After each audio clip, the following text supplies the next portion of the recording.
Hey everybody, NCWQ here, and it is time for the news of the day.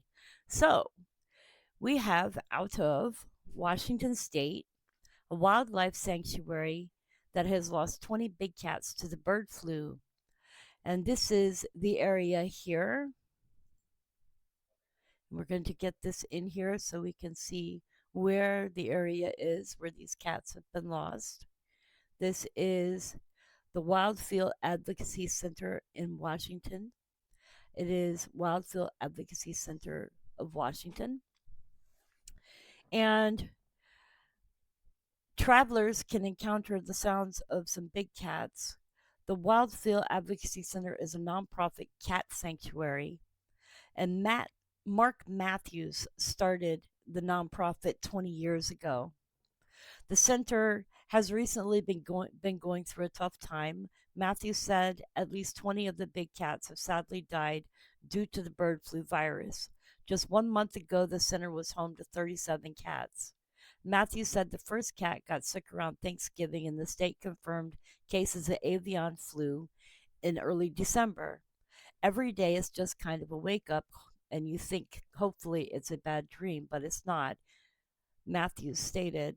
The center is now closed and under quarantine. Only a few select people are allowed inside. Matthews said 12 cats have not had any symptoms of the bird flu, and 4 are recovering from it. The center is now hoping for financial support due to the cost of medical care and having to throw away thousands of pounds of meat as a safeguard. I suspect will probably be around $150,000 in damages before this is all over, Matthews said.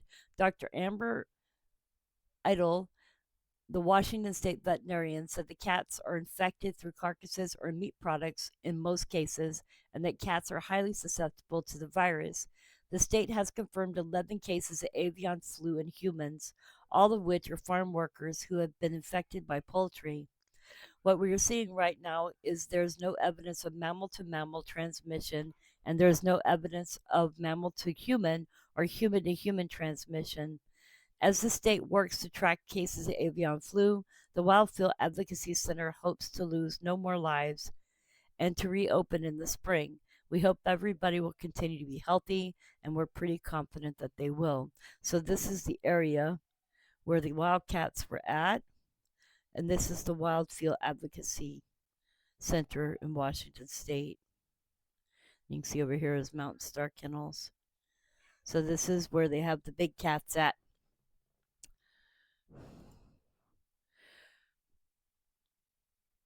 Influenza cases are soaring in Tokyo. And in Sudan, floods and cholera have devastated the White Nile communities. In the Congo, an unknown disease. Nope, sorry, looking at the wrong one. In Laos, dengue cases surpassed 20,000 in Laos with 11 fatalities. In the United States, bird flu virus has shown mutations in the first severe human infections in the U.S., the CDC has stated.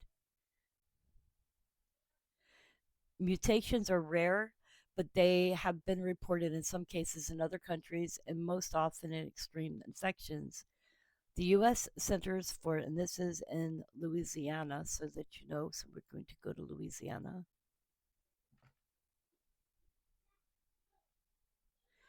Let me get the right state in here.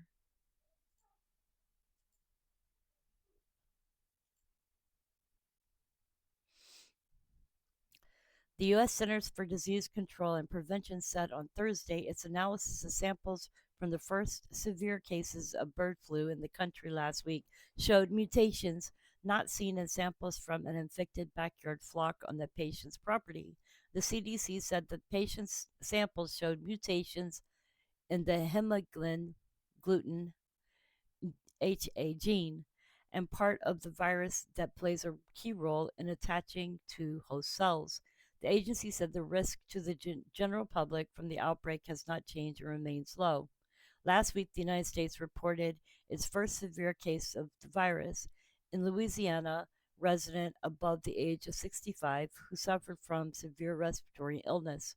The patient had been infected with D1.1 genotype of the virus that had been recently detected in wild birds and poultry in the US, and not the B3.13 genotype detected in dairy cows, humans, and some poultry in multiple states. The mutations seen in the patients are rare, but have been reported in some cases in other countries and most often during severe infections. One of the mutations was also seen in another severe case in British Columbia, Canada. No transmissions from the patient in Louisiana to other persons has been identified, states the CDC.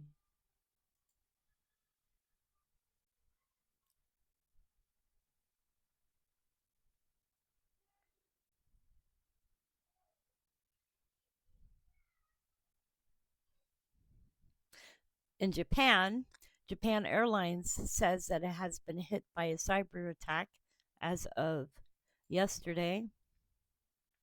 The Japan Airlines said the incident could have an impact on flight operations. Let's go to Japan.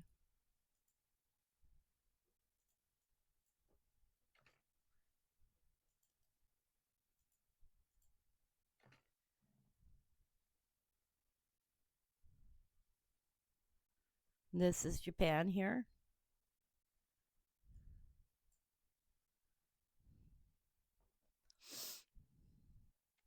The firm is Japan's second largest airline after All Nippon Airways. Japan Airlines on Thursday said it had been subjected to a cyber attack. It said that the incident could have an impact on flights, but did not initially confirm any specific cancellations or delays. We can confirm that we have been subjected to a cyber attack and are addressing the situation, and Japan Airlines spokeswoman told France's AFP News. It is likely to have an impact on flight operations moving forward. There is a possibility that delays and cancellations may occur. The airline said the attack began at 7:24 a.m. local time. The company said it temporarily shut down a router that was causing system malfunctions and suspended the sale of tickets for flights departing on Thursday. Public broadcaster NHK reported that there over a dozen flights that have been delayed at several Japanese airports, but added that there were no mass cancellations or major disruptions. JAL, which is Japan's second largest airline after Al Nippon Airways, is not the only major Japanese firm to suffer from cyber attacks in recent years. In 2022, Japan's government said a cyber attack forced its Tokyo supplier to halt operations at domestic plants for a day.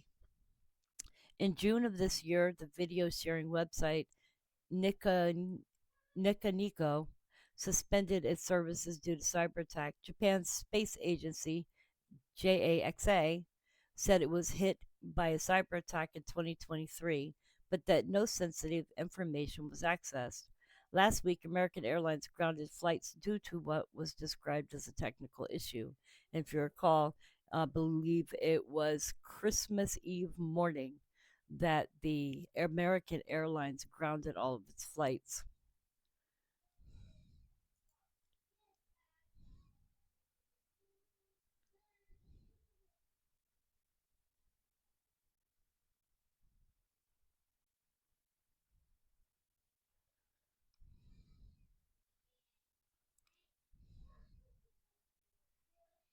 Okay, in the United States, an unexploded military device has been found in Duxbury.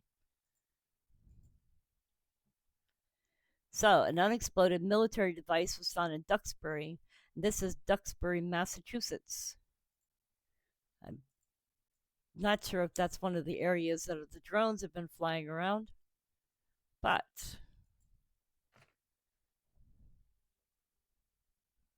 this is Duxbury, Massachusetts here. Duxbury police and the police bomb squad were called to the Amado Way on Thursday morning.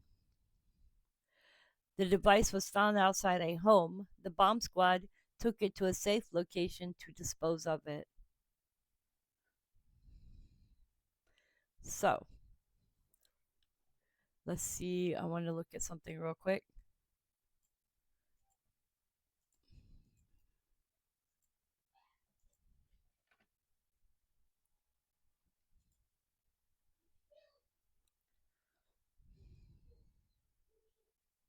There isn't much more news about this.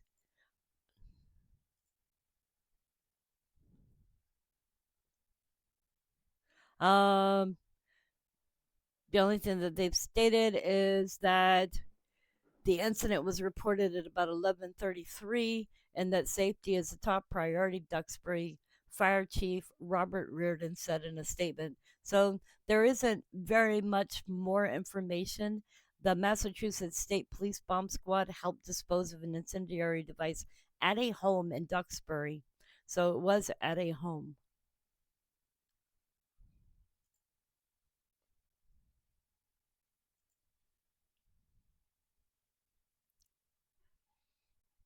In the United Kingdom, two women and a dog were killed in a Christmas stabbing attack in England. Two women and a dog have been killed following reports of a stabbing incident northwest of London, England. So let's look up the area here.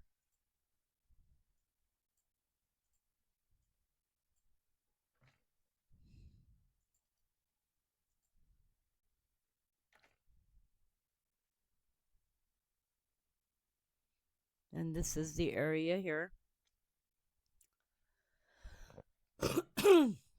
A teenage boy and a man have also been seriously injured.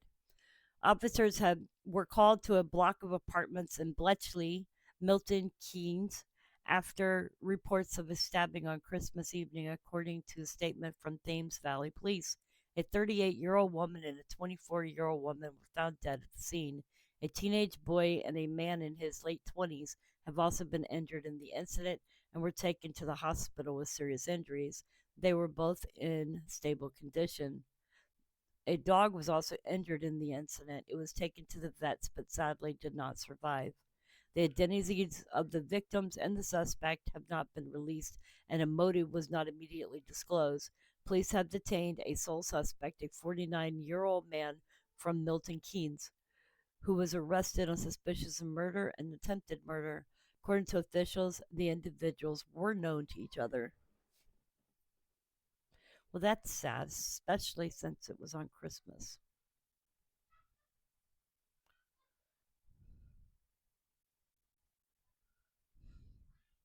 In the United States, a 2-year-old boy was critically hurt in the North Lawndale shooting.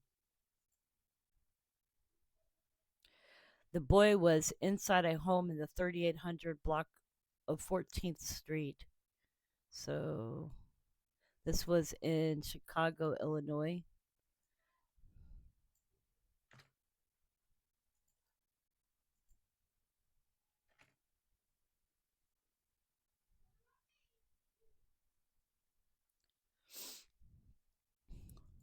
Chicago police said a 2-year-old boy was critically injured in a shooting Thursday afternoon in North Lawndale on the west side.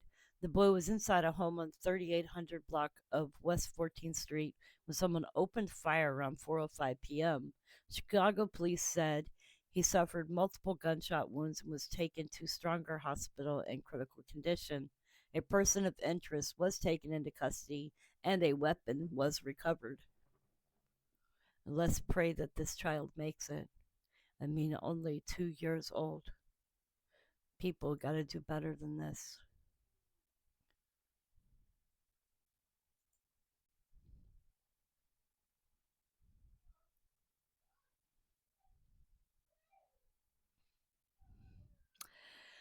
In the United States, three were shot, one stabbed at the Phoenix airport in an apparent family dispute on Christmas night. And this is Phoenix Sky Harbor International Airport.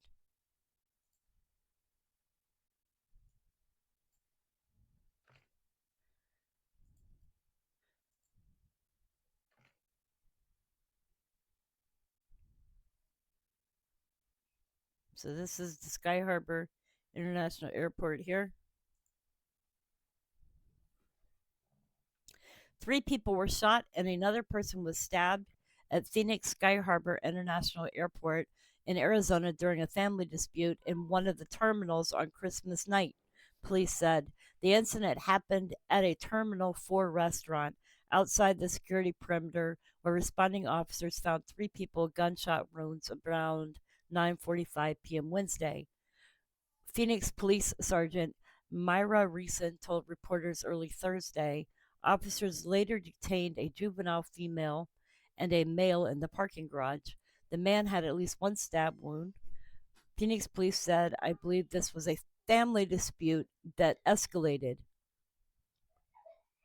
Reeson said, adding that the police believe all five people involved know each other. The four victims were taken to the hospital. One woman who was shot is in critical condition, with two men with gunshot wounds and a stabbing victim, all in stable condition. Thursday, police had yet to interview those detained early Thursday, and no charges had been filed, according to Reeson. Weapons have been recovered. We do not believe that there's any suspects out there. It's not clear whether the group planned to travel or was at the airport for another reason. This is scary. It was Christmas evening. Everybody is trying to get home. The gunfire forced the temporary closure of Terminal 4's security checkpoint, a Phoenix Sky Harbor International Airport spokesperson told CNN in an email. The incident has been resolved and operations are returning to normal. The airport spokesperson said early Thursday, adding to the chaos, a man who heard misinformation about a possible active shooter at the airport arrived with a gun while police were investigating the earlier dispute. The man was detained after an altercation with police in a separate incident, according to Reeson. Police said there was no active threats at the airport. No flights were affected as detectives worked to piece together what led to the shooting. Everything was resumed fairly quickly, Reeson added, although all restaurants in the food court were closed during the incident. That's scary. All right, you guys. So, there was a dead body found in a wheel well of a Chicago to Hawaii jet, and this was on the 26th. So this is, believe that they found it after it landed in Hawaii. So we're going to Hawaii.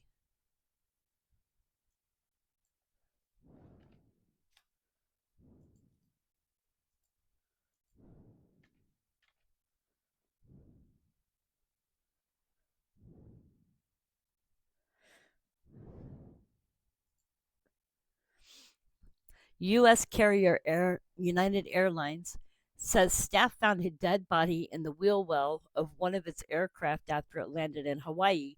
Police are actively investigating the case. Police on the Hawaiian island of Maui on Thursday said they were investigating the discovery of a dead body in a wheel well of United Airlines jet that arrived from Chicago. Flight operator United Airlines said the area of the Boeing 787 10 was only accessible from outside of the aircraft, adding that it was unclear how the deceased individual had gained access. The body was found in one of the compartments housing the airplane's landing gear after United Flight 202 from Chicago O'Hare International Airport landed at Kuhulai Airport. The wheel well was only accessible from outside of the aircraft. At this time, it is not clear how or when the person accessed the wheel well, the airline said. The Maui Police Department said it is actively investigating the grim discovery, but shared no further information. Stowaways sometimes hide in the unpressurized wheelhouses of planes or inside cargo holds and can face temperatures of between minus 50 degrees and minus 60 degrees Celsius, minus 58 or minus 76 degrees Fahrenheit. They also face a problem of a lack of oxygen when the plane is at altitude. The fatality rate is high for most of those who hide in the wheel wells, but some people survive the journey. Last year, a stowaway was discovered in the undercarriage bay of an Algerian carrier's aircraft in Paris. A person was also discovered alive in a wheel section of a Cargolux freight plane at Amsterdam's Schiphol Airport, which traveled from South Africa via Kenya. Wow.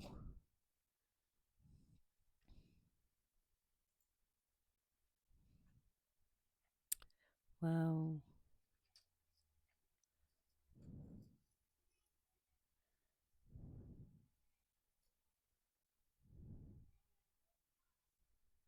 Da-da-da-da-da-da.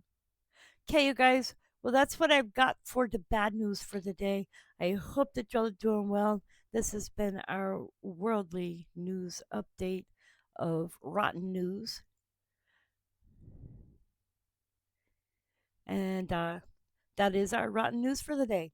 I hope you all are doing well. Please remember to be good to each other. Remember, tomorrow is never promised.